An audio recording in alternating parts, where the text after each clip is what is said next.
Salam bahagia. Semoga kebaikan datang dari segala penjuru. Pada kesempatan ini, saya ingin mengajak saudara-saudara semua kita membahas isu-isu terkait dengan perpajakan. Jadi isu-isu ini mungkin tidak susah saudara cari. Jadi bisa melalui internet dan media-media yang lainnya. Mari kita belajar sambil diiringi oleh lagunya She's Gone, ya Still Hot. Mungkin ini lagu sudah tempo dulu tapi masih bagus juga ini. Nah jadi, wow, ada Softtek Maxi Fit. Ya. Mungkin kalau kita berbicara Softtek ini atau apa istilahnya ini ya, ini digunakan oleh kaum hawa. Nah, jadi apa hubungan dengan perpajakan? Sebenarnya apa hubungan dengan perpajakan? Mari kita lihat ya. Ya, kita nggak tahu apa hubungannya, tapi prinsipnya adalah di pembukaan ini saya ingin menunjukkan bahwa itu merupakan gambar itu merupakan gambar Softtek atau pembalut perempuan. Jadi apa hubungan dengan pajak? Kita belum tahu. Jadi pada kesempatan ini kembali saya akan mengajak saudara-saudara untuk memahami hukum pajak itu sendiri. Jadi pemahaman ini bisa saudara cari di mana-mana. Anda kumpulkan literatur-literatur terkait sehingga Anda betul-betul memahami perpajakan dan bagaimana dinamika perpajakan.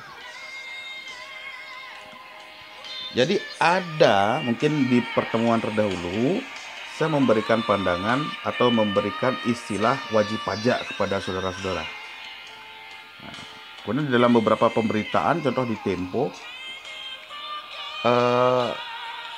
ada isu bahwa wajib pajak berubah istilah jadi taxpayer.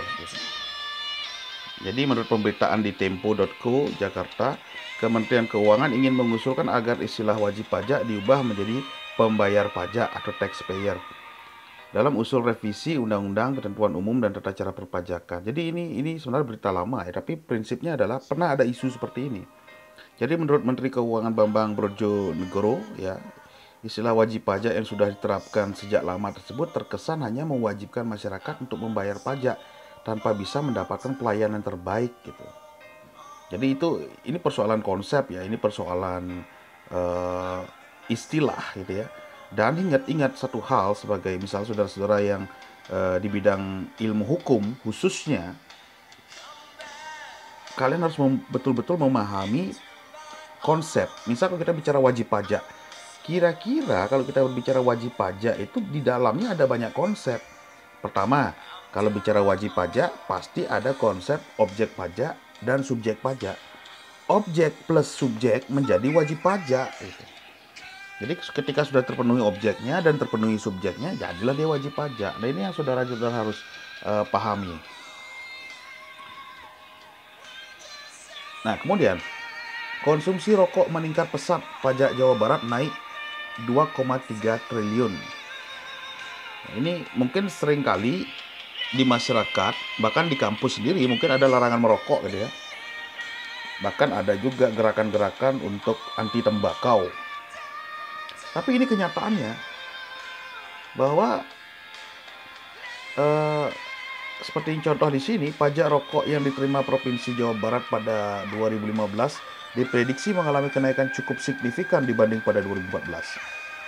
Jadi menurut Wakil Gubernur Jawa Barat Deddy Miswar ketika itu, alokasi pajak rokok yang diterima dari Kementerian Keuangan tahun ini mencapai 2,3 triliun atau lebih banyak dibanding tahun sebelumnya yang hanya 1,7 triliun. Jadi begini pendapatan dari pajak rokok ya. Sehingga kadang dilema sekali jika pemerintah itu harus menghilangkan rokok di muka bumi ini, di Indonesia pada khususnya, sangat berat gitu ya. Terlebih-lebih lagi kalau kita melihat pabrik rokok itu paling banyak menggunakan tenaga kerja. Nah, inilah yang saudara pahami ketika saya pernah membahas terkait dengan fungsi pajak reguleran dan budgeter. Nah, kadang antara reguleran dan budgeter itu seringkali bertentangan, berdiametral, tarik-menarik gitu.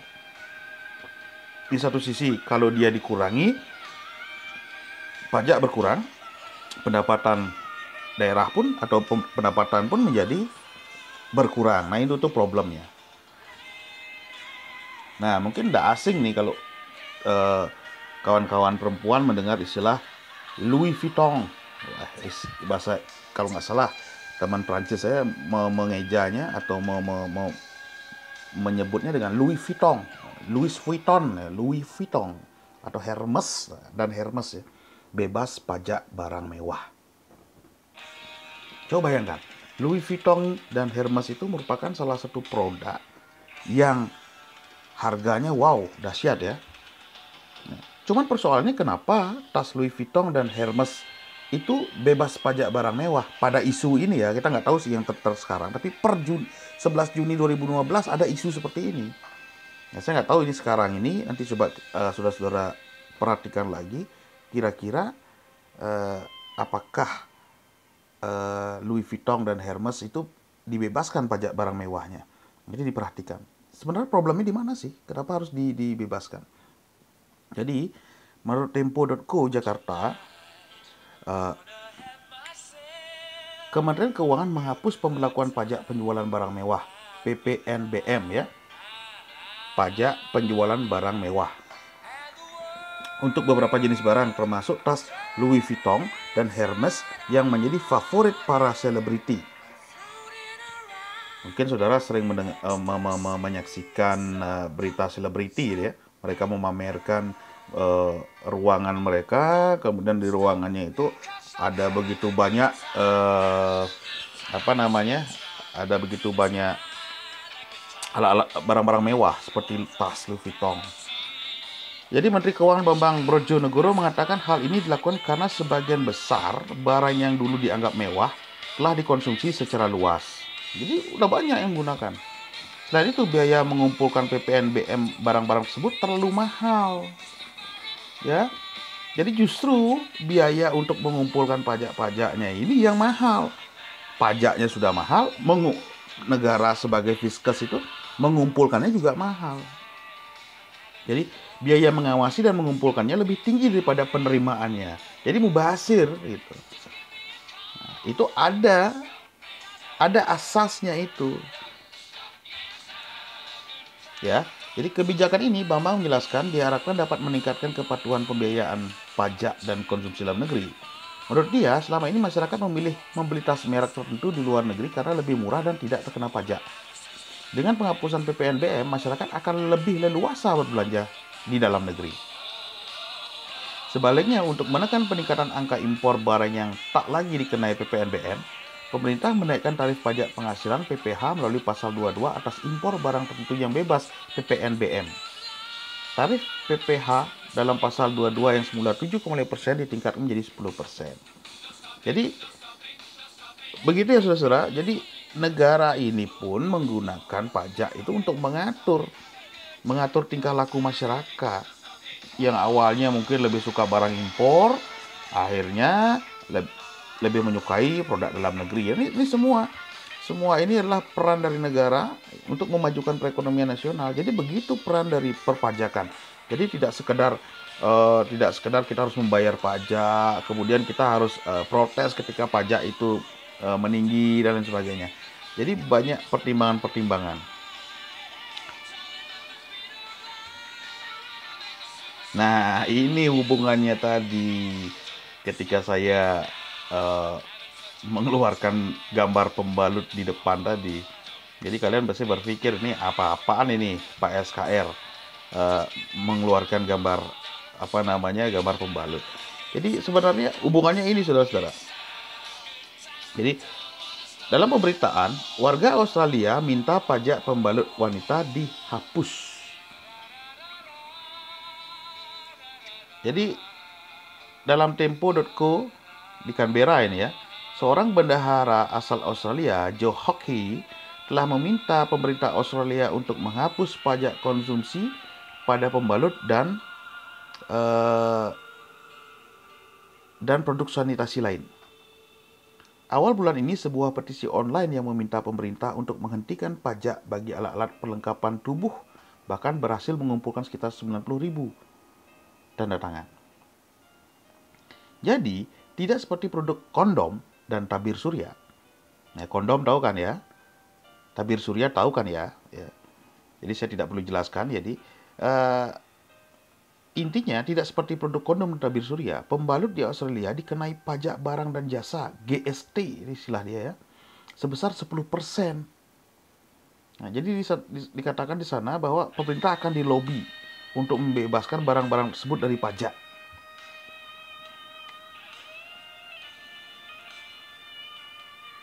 Jadi kalau kira-kira saudara bayangkan, kira-kira pembalut di Indonesia itu harganya berapa sih per lembar itu? Nanti mungkin diskusikan dengan kawan-kawan perempuan ya, saya kurang begitu tahu. Tapi pernah saya dengar itu sekitar harga 6.000, 7.000, 15.000 gitu ya. Ini di Australia ini luar biasa sekali harga pembalut ini. Kira-kira apa penyebabnya? Nanti kalian diskusikan. Kalian diskusikan apa sih penyebabnya? Kenapa bisa seperti ini? Apakah pajak itu, padahal kan itu merupakan kebutuhan ya katakan bulanan bagi perempuan ya. Mungkin yang laki-laki nggak perlu pakai pembalut, tapi yang perempuan betul-betul memahami kepentingan akan itu, pentingnya produk itu. Bahkan di Australia, warga Australia minta pajak pembalut wanita dihapus.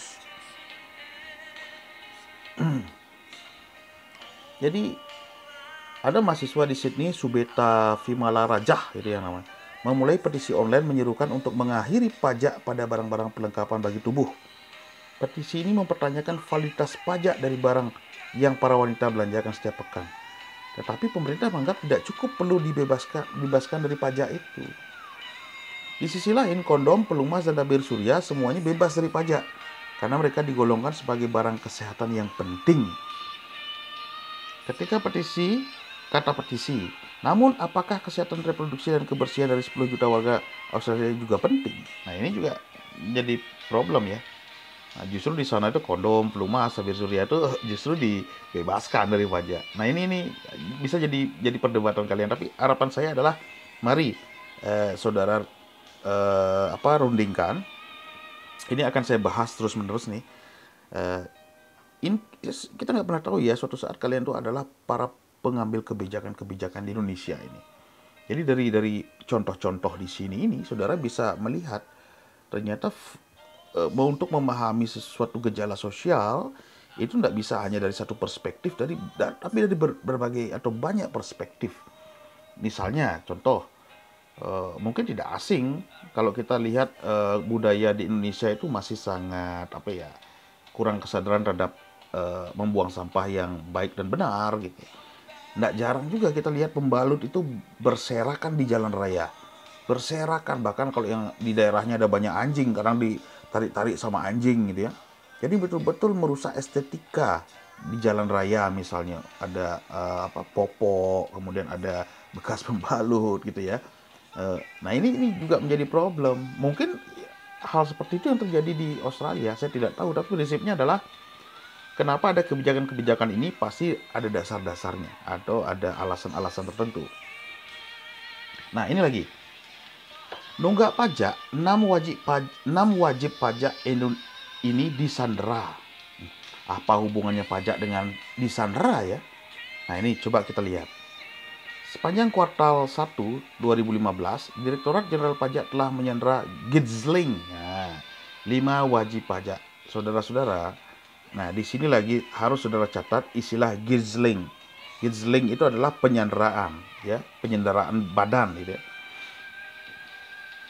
Dari 6 wajib pajak itu hanya 2 yang masih dipenjara, sedangkan 4 wajib pajak yang lain telah dilepaskan karena sudah melunasi sebagian atau seluruh utang pajaknya. Gizling itu saudara-saudara bukanlah hukuman pidana, melainkan hukuman badan atau gizling ya. Artinya jika membayar langsung dilepaskan. Nah jadi ini istilah baru juga di dalam dunia perpajakan yang mungkin pertama kali saudara-saudara dengar atau mungkin sudah pernah dengar ya. Tapi intinya bahwa gizling ini ada di ranah hukum pajak. jadi sandera badan. Jadi kalau sudah membayar, ya dilepaskan.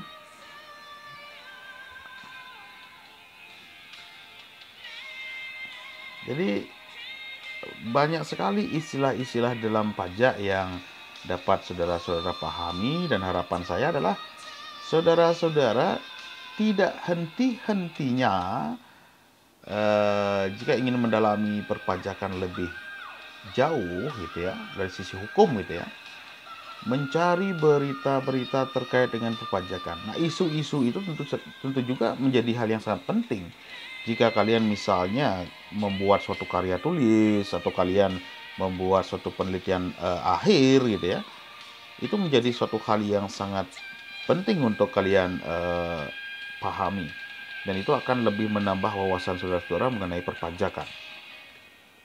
Nah, ini lagi, pekerja seks tuntut jaminan pensiun. Coba saudara bayangkan, ini pekerja seks ya. Kalau kita di Indonesia yang namanya prostitusi, pekerja seks itu sangat dilarang di Indonesia. Bahkan mungkin beberapa waktu lalu di Surabaya ya, Doli ada namanya, daerah tempat prostitusi itu ya, ditutup itu oleh Bu Risma, oleh gubernur wali kota gitu ya, ditutup itu karena dianggap merusak tatanan sosial. Tetapi ini menarik, ini di Belanda nih, pekerja seks komersial PSK di Belanda meminta pengadilan memberi mereka hak pensiun seperti pesepak bola yang bisa memasukkan dana bebas pajak hingga 5.000 euro di tabungan pensiun. Nah, anggap saja 1 euro itu 15.000 kali 5.000 berapa itu? Pengacara para PSK mengatakan, sebagaimana pemain sepak bola, PSK melakukan pekerjaan fisik yang berat pada usia terbaik mereka, dan karir mereka tidak bertahan lama. Wah, ini. Jadi sama kayak main bola ya, kalau sudah tua, jadi performanya semakin berkurang gitu ya. Ya, ini menarik ini. Jadi harapan saya adalah saudara coba telusuri ini. Nanti silakan saudara telusuri di internet ini. Bener nggak nih berita ini? Jadi ini menarik juga ya, pekerja seks. Kalau di Belanda itu memang betul, di sana terkenal prostitusi itu legal ya. Red district itu istilah, red district ya, daerah-daerah tempat lokalisasi. Tetapi di sana kesehatan mereka sangat terjamin gitu. Jadi hampir setiap minggu diperiksa, kemudian culture menggunakan pengaman juga sudah tertata di sana dengan baik, sehingga menghindari penyakit gitu ya, menghindari hal-hal yang tidak kita inginkan. Nah, ini menarik. Jadi PSK menuntut jaminan pensiun ya, karena mereka juga menyumbang peran mungkin mengurangi kejahatan, pemerkosaan dan sebagainya. Mungkin kita bisa simak, saudara bisa lihat di beberapa pemberitaan bahwa penjara di Belanda itu kosong. Bahkan penjara di sana itu disewakan ke negara lain untuk menitip tahanan. Ya, menarik ya. Coba nanti saudara lihatlah, searching lah. Nah, ini katanya. Ini dasar argumen mereka. Lelaki lebih menyukai perempuan muda. Pada usia tertentu, para PSK tidak lagi memiliki pekerjaan. Ini kata pengacaranya. Kemudian prostitusi legal di Belanda dan PSK yang terdaftar diwajibkan membayar pajak. Mereka dijamin mendapat pensiun, tetapi aktivis mengatakan itu tidak cukup, jadi harus diperbanyak lagi katanya. Mayoritas PSK di kawasan lampu merah, nah lampu merah itu red district gitu ya, di Amsterdam, berusia di awal 20-an. Jika PSK bisa menabung 5.000 euro bebas pajak setiap bulan, mereka bisa memiliki hari tua yang layak. Uang simpanan itu bisa menghidupi mereka selama 10 tahun tanpa kerja. Wah, ini menarik ya. Juru bicara untuk otoritas pajak Belanda menolak memberikan konfirmasi apakah mereka telah menerima permintaan itu dengan alasan kerahasiaan. Ya. Jadi ini menarik. Jadi itu beberapa isu-isu terkait dengan terkait dengan perpajakan, baik nasional ataupun internasional di luar negeri ya. Jadi mudah-mudahan saudara-saudara lebih giat lagi mencari contoh-contoh sehingga dapat kita diskusikan ya. Baik, sekian dulu materi dari saya. Semoga bermanfaat. Semoga kebaikan datang dari segala penjuru. Terima kasih.